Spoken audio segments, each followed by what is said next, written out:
નમસ્કાર, આપ જોઈ રહ્યા છો ગુજરાત ફર્સ્ટ ન્યૂઝ। હું છું આપની સાથે ભાવિકા। વિગતવાર સમાચારો પર નજર કરીએ તો વરસાદના બીજા ધમાકેદાર રાઉન્ડ માટે થઈ જાવ તૈયાર। રાજ્યમાં આજે ભારે વરસાદની હવામાન વિભાગની આગાહી। સાબરકાંઠા, મહીસાગર અને પંચમહાલમાં ભારે વરસાદની આગાહી કરવામાં આવી। તો રાજ્યમાં આજથી વરસાદનું જોર વધે તેવી શક્યતા। આજથી 2 દિવસ ભારેથી અતિભારે વરસાદની આગાહી કરવામાં આવી।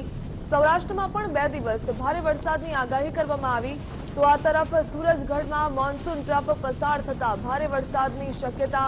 અમદાવાદમાં આજે હળવાથી મધ્યમ વરસાદની આગાહી કરવામાં આવી। રાજ્યમાં 24 કલાકમાં 121 તાલુકામાં વરસાદ। બનાસકાંઠામાં રાત્રે વરસ્યો ધોધમાર વરસાદ। બનાસકાંઠાના દાંતીવાડામાં 6.5 ઇંચ વરસાદ। તો પાલનપુરમાં 4 ઇંચ વરસાદથી પાણી।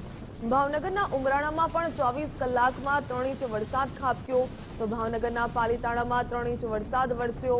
બનાસકાંઠાના વડગામમાં 2.5 ઇંચ વરસાદ। તો ગીર સોમનાથના ઉનામાં 2.25 ઇંચ વરસાદ ખાબક્યો।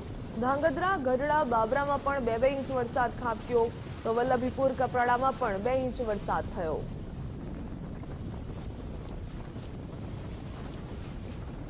વધુ વિગતો મેળવીએ સહયોગી વિક્રમ પાસેથી। વિક્રમ, રાજ્યમાં વરસાદને લઈને શું આગાહી કરવામાં આવી? બિલકુલ ભાવિકા, એટલે ગઈકાલે 24 કલાકની છેલ્લા 24 કલાકની વાત કરીએ 121 તાલુકાની અંદર વરસાદ ખાબક્યો છે અને આગામી 2 દિવસની પણ અહીંયા હવામાન વિભાગ દ્વારા આગાહી કરવામાં આવી છે। એટલે કે વરસાદે જે છેલ્લા 2-3 દિવસથી જે વિરામ લીધો હતો ત્યારબાદ હવે એક નવો રાઉન્ડ શરૂ થવા જઈ રહ્યો છે વરસાદનો, અને જેના લીધે અત્યારે આગાહી કરવામાં આવી છે આગામી 2 દિવસની, કે જ્યારે સૌરાષ્ટ્ર અને ઉત્તર ગુજરાતમાં ખાસ કરીને વરસાદની આગાહી કરવામાં આવી છે। પણ આપણે વિંડીના માધ્યમથી સમજીશું કે કયા કયા વિસ્તારની અંદર આજે એટલે કે રવિવાર 13 તારીખે એટલે કે આજનો દિવસ જે હવામાન વિભાગ દ્વારા કહેવામાં આવ્યો છે કે સમગ્ર રાજ્યની અંદર સાર્વત્રિક વરસાદ રહેશે। તો આપ જોઈ શકો છો કે 11 વાગ્યાનો સમય અને દક્ષિણ ગુજરાતમાં અત્યારે વરસાદી સિસ્ટમ એક્ટિવ થઈ છે। સાથે જ મધ્ય ગુજરાતમાં એટલે કે અમદાવાદ, મહેસાણા આ બાજુના વિસ્તારોમાં પણ અહીંયા વરસાદી સિસ્ટમ સક્રિય થઈ છે। એટલે કે ભારેથી અતિભારે વરસાદની આગાહી આ બંને વિસ્તારની અંદર 11 વાગ્યા પછીની કરવામાં આવે છે।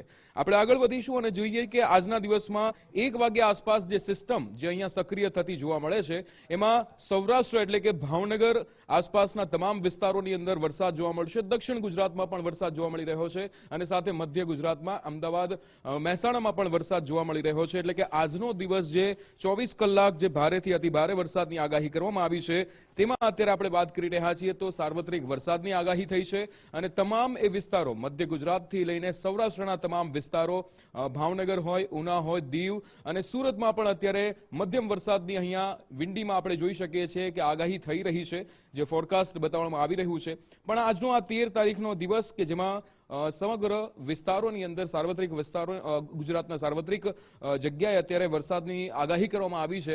એટલે 24 કલાકમાં તો છે જ 24 કલાક આજે ભારે રહેવાના જ છે, આજે વરસાદની આગાહી કરવામાં આવી જ છે। પણ આગામી 2 દિવસની હવામાન વિભાગ દ્વારા આગાહી કરવામાં આવી છે અને જેમાં ખાસ કરીને સૌરાષ્ટ્ર, દક્ષિણ ગુજરાત અને સાથે જ ઉત્તર ગુજરાત આ તમામ વિસ્તારોમાં વરસાદ રહેશે। ભાવિકા, બિલકુલ વિક્રમ, ધન્યવાદ તમામ જાણકારી સાથે જોડાવા બદલ।